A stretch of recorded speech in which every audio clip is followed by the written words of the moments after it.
Hello friends, myself Rasika Pagaria from Aram College. See, last lecture we have completed this topic like fascism's worldview. We completed this topic and we started with the corporate state. We have seen how the corporate state works or corporate state को कितना importance दिया गया था उस वक्त. We have seen this in the last lecture. Now today we are going to study the last point of our syllabus. That is the critical evaluation.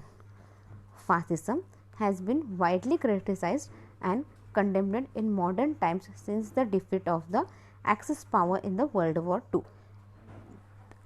See, fascism को क्या है बहुत ज़्यादा क्रिटिसाइज किया था इन मॉडर्न टाइम्स. और क्या है और ज़्यादा क्रिटिसाइज कब हो गया जब डिफीट हुआ एक्सिस पावर का in world war two. See world war two में क्या हुआ एक्सिस पावर वॉज डिफीटेड और तब से ये फासिज्म को क्रिटिसाइज होना शुरू हो गया था. Now the first is the point is the anti-democratic and tyrannical.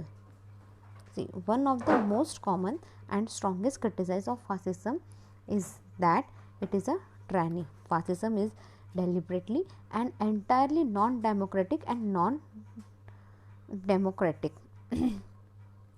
See, एक इम्पोर्टेंट और स्ट्रॉन्गेस्ट वीक पॉइंट क्या था उसमें बहुत ज़्यादा खिचड़ी थी लाइक बहुत ज़्यादा it was messed up.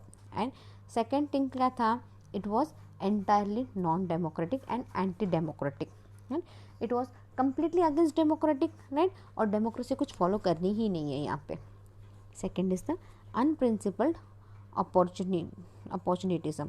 Some criticism of Italian fascism have said that much of the ideology was merely a byproduct of unprincipled opportunism by Mussolini and that he changed his political stance merely to booster his personal ambition while he discussed them as being purposeful to the public. See, some criticism of Italian fascism क्या है have said that much of the ideology was merely a byproduct.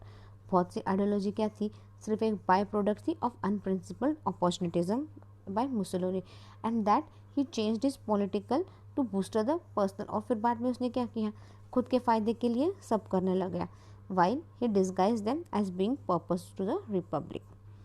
Richard Washburn Child the American ambassador to Italy who worked with Mussolini and became his friend and admirer, defended Mussolini's opportunist behavior by writing, "Opportunities is a term of reproach used to ban men who fit themselves to conditions for the reason of self-interest." See, यहाँ पे क्या हो गया Richard Washburn Child he was the American ambassador to Italy like Italy में काम करता था as an American ambassador who worked और मुसोलिनी के साथ भी काम किया और मुसोलिनी का फ्रेंड भी बना और उसने कुछ हद तक एडमायर भी किया. Defended Mussolini's opportunist behaviour by writing but उसने मुसोलिनी के बिहेवियर को है ना गलत बोला डिफेंड किया. ही डिफेंडेड मतलब उसने बोला कि मुसोलिनी बहुत ज़्यादा अपॉर्चुनिटिस्ट बिहेव करता था by writing opportunities is a term of reproach use to ban who used to brand men who fit themselves to conditions for the reasons of self-esteem. See, क्या बोला उन्होंने अपॉर्चुनिटीज क्या है opportunity is a term of reproach. यहाँ पे क्या है यहाँ पे अपॉर्चुनिटी क्या बोला it is a term of reproach which is use to band man जो मैन के लिए यूज़ किया है जो उस वक्त उस कंडीशन में फिट होते हैं ताकि वो अपना इंटरेस्ट निकाल सके. Mussolini, as I have learned to know him, is an opportunist in the sense that he believed that mankind itself must be fitted to changing condition rather to fix the theories. See, आप theories वगैरह बनाते हो आप theories मत बनाओ ना let man change himself ताकि वो उस कंडीशन में फिट हो सके. इसलिए let the human being change no matter कितने भी होप्स करने दो प्रेयर्स आने दो have been extended on theories and programs. फिर कितने भी होप्स प्रेयर कुछ भी एक्सटेंड होने दो on theories and program. Child quoted Mussolini as saying the sanctity of N M ये क्या है भाई अच्छा चाइल्ड कोटेड मुसोलिनी को क्या कोट किया है the sanctity of N M is not in the aims it has no scanty beyond its power to work to succeed in practice. See, ये scarcity of an amps, ये क्या है, ये सिर्फ amps नहीं है, it is not no scarcity beyond its power to do work to succeed in practice. It may have succeeded yesterday and fail tomorrow. See, कुछ चीज़ें आज सक्सेस हो गई तो ज़रूरी नहीं कि कल भी वो फेल हो जाए. आज जो चीज़ सक्सेसफुल हुई है कल वो चीज़ फेल भी हो सकती है. Failed yesterday and succeeded tomorrow, क्या है, कल फेल हुई तो आज सक्सेस मिल जाएगा आपको. The machine first of all must run, तो क्या है, यहाँ पे मशीन चलती रहनी चाहिए. Some have criticize Mussolini's action during the outbreak of world war one as opportunities for seeming to sudden abdominant marxist egalitarian nationalism for non-egalitarian nationalists, and note to that effect that upon Mussolini's endorsing Italy's intervention in the war against German and Austro-Hungarian, he and the new fascist movement received financial support from foreign sources such as Anstaldo, an armist firm, and other companies, as well as the British Security Service M15. See, the first machine of all must run. See, कुछ लोगों ने Mussolini ने जो action लिया था जब world war one हुआ था, तो उन्होंने क्या बोला कि बाबा वो बहुत इफ़ेक्टिव लिया था. उसने क्या किया, बहुत ज़्यादा इंटरवेंशंस किया था वॉर में अगेंस्ट जर्मनी, ऑस्ट्रो हंगेरियन, और उसने क्या है, मुसोलिनी को सपोर्ट भी मिला था from foreign sources like Ansaldo, like ये एक अमेरिकन फर्म था, और other companies like British security service. Some include Mussolini's socialist opponents at the time have noted that regardless of the financial support he accepted for his pro-interventionist stand, Mussolini was free to write. See, some included Mussolini's socialist opponent at the time कि it has noted that financial support भी मिला था for his pro-intervention stance. Mussolini was free to write wished in his newspaper. तो क्या लिखा, वो freely अपने newspaper में लिखता था पोपोस डी Italian without prior sanctioning for his financial breakers, मतलब बैकर्स, मतलब फाइनेंशियली किसी को कुछ फाइनेंशियल कुछ डिस्कस रहता है, ऐसा रहता है, कुछ पूछना नहीं रहता है. Furthermore, the major source of financial support that Mussolini and the fascist movement received in World War I was from France, and it widely believed to have been French socialists who supported the French government's war against German, and who sent support to Italian socialists who wanted Italian intervention on France side. See, यहाँ पे क्या हो गया, furthermore ये क्या है, the major source of financial support that Mussolini and the fascist movement received. अभी major support Mussolini और फासिस्ट मूवमेंट को कहाँ से मिला, world war one was from France. France ने उनको बहुत सपोर्ट के लिया, एंड इट बिलीव्ड कि France socialist was suppose to the French government war against the German who send support to Italian socialist. फिर उन्होंने इटालियन सोशलिस्ट को एक सपोर्ट भी दिया था, who give support to the Italian socialist.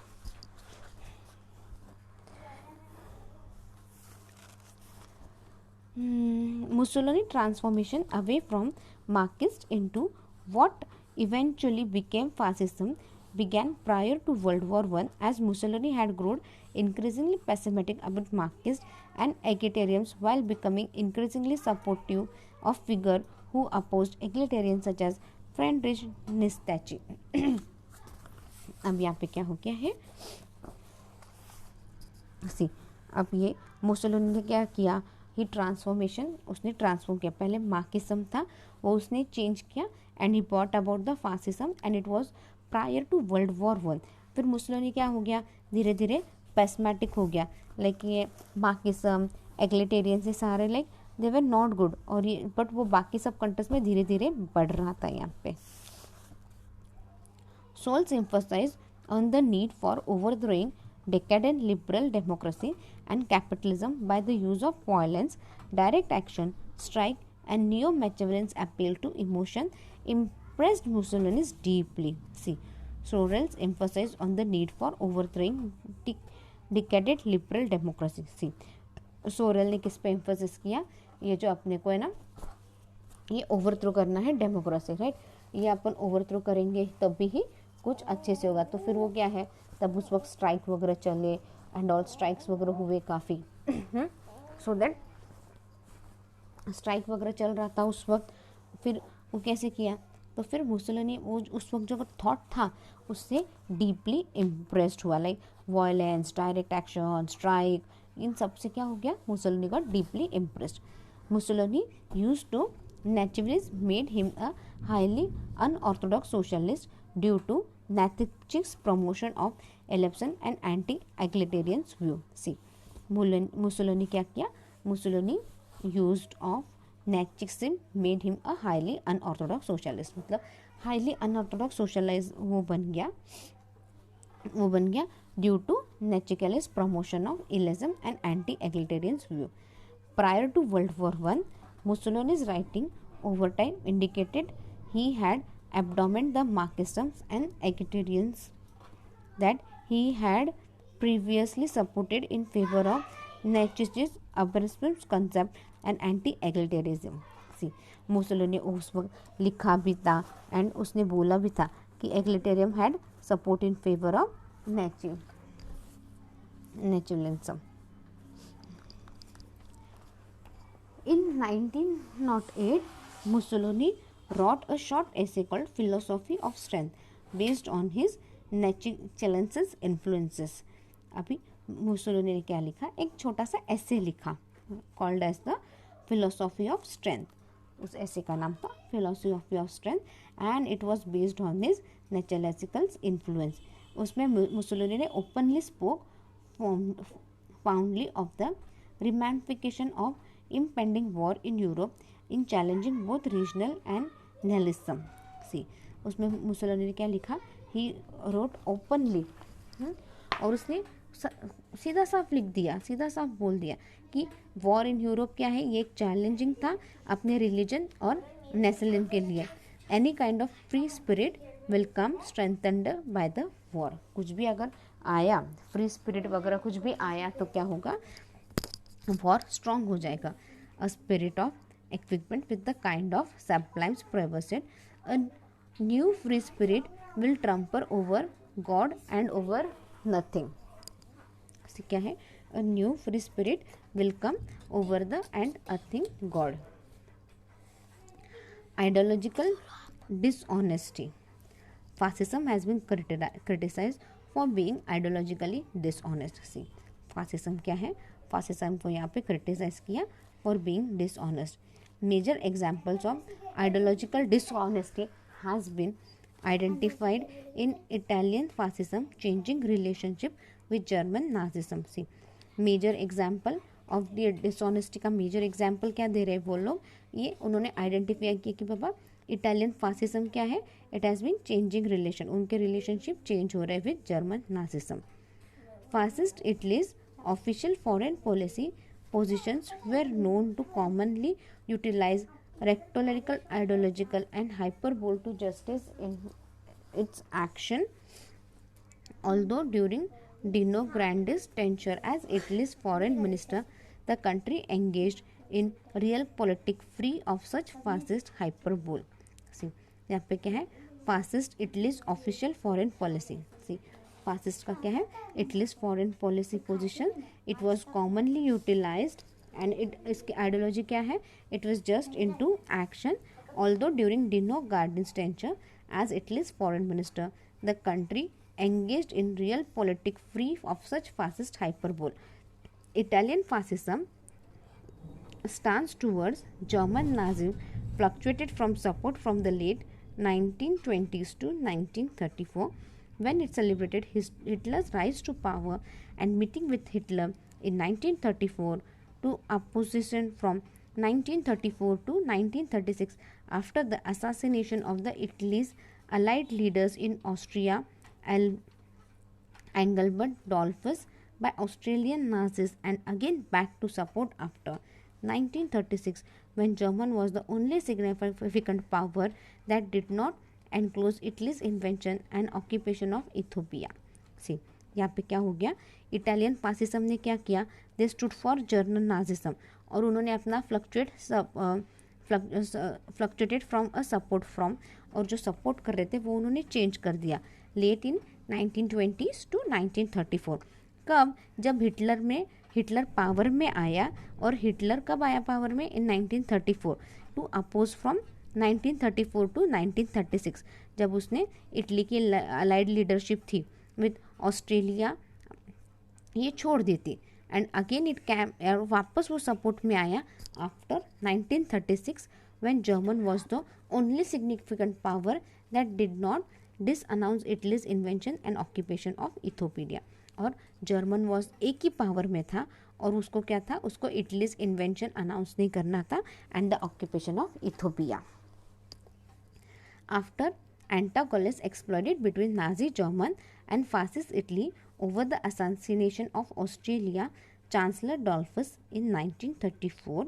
Mussolini, an Italian fascist, re-announced and ridiculed Nazi's race theory, particularly by de-announcing its Nordism while promoting Mediterraneanism.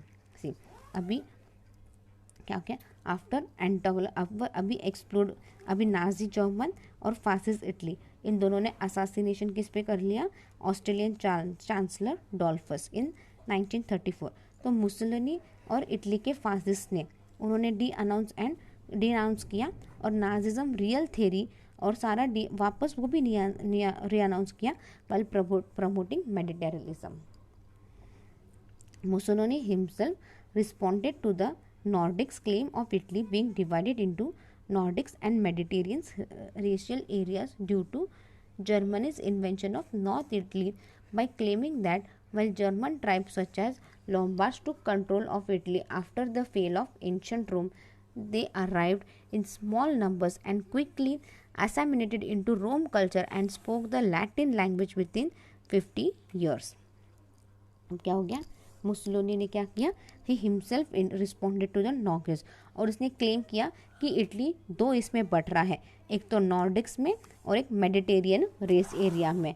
क्यों but रहा है, क्योंकि जर्मन ने इन्वेंट किया northern Italy and claim that while Germanic tribes such as Lombard, उन्होंने Italy पे कब्जा किया।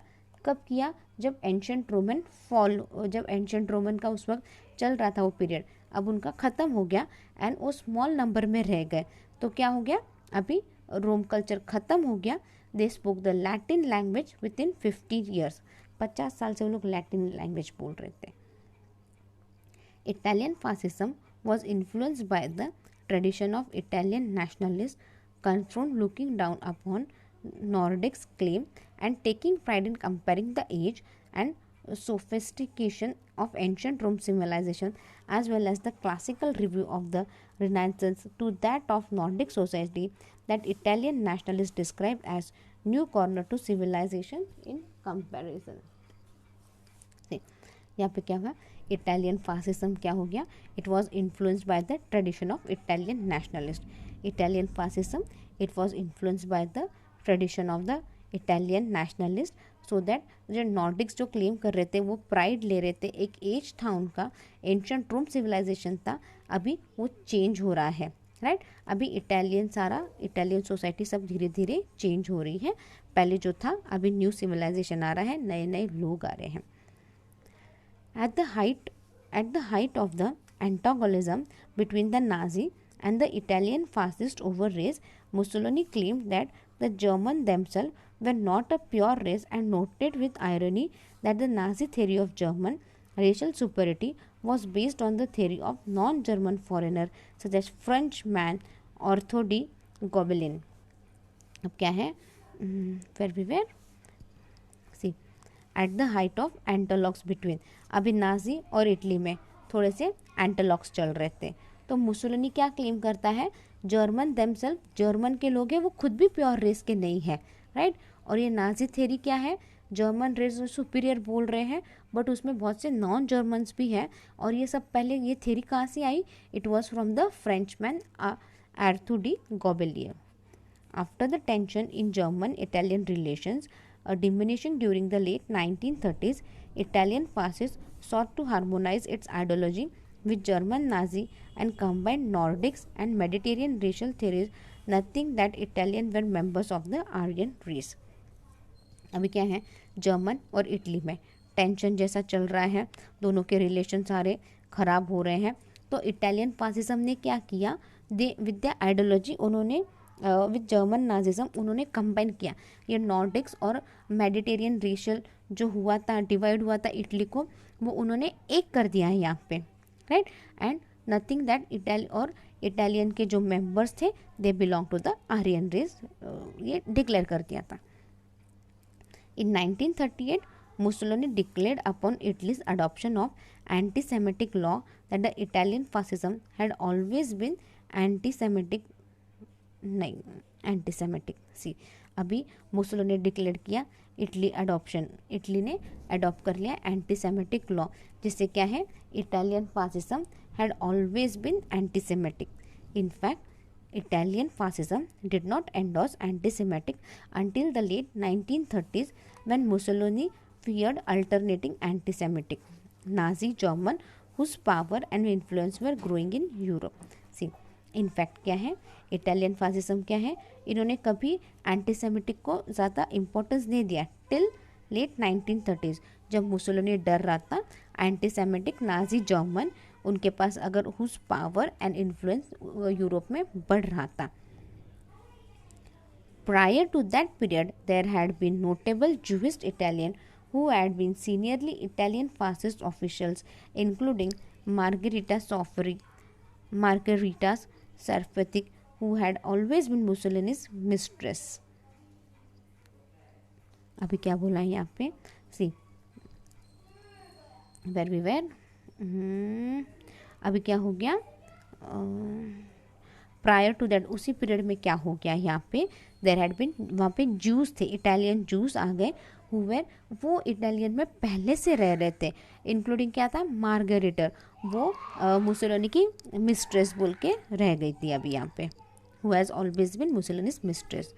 Also, contrary to Mussolini's claim, in 1938, only a small number of Italian fascism were strongly antiseptic, such as Roberto Franceschi and Giuliano Fibuzzi, while others such as Italo Balbo, who came from Firenze, which had one of the Italy's largest Jewish community, were distinguished by the anti-Semitic laws and opposed them. See, अब यहाँ पे क्या बोलना है, also contrary to Mussolini's claim. See Mussolini को claim को ध्यान में रखते हुए इन 1938 क्या हुआ, छोटे in small number of Italian fascists क्या है, वो एंटीसेमिटिक बन गए, और जो अदर थे Italo Balbo who came from Florence which had one of Italy's largest Jews community, वो इटली की लार्जेस्ट ज्यूस कम्युनिटी थी, were disgusted by the antisemitic law and opposed them. Fascism scholar Mark Nicholas noted that while Italian fascism did not have a clear commitment to anti-Semitic, there were occasions anti-Semitic statements issued prior to 1938, such as Mussolini in 1919 declaring that the Jewish bankers in London and New York were connected by race to the Russia Bolshevik and that 8% of the Russian Bolsheviks were Jews.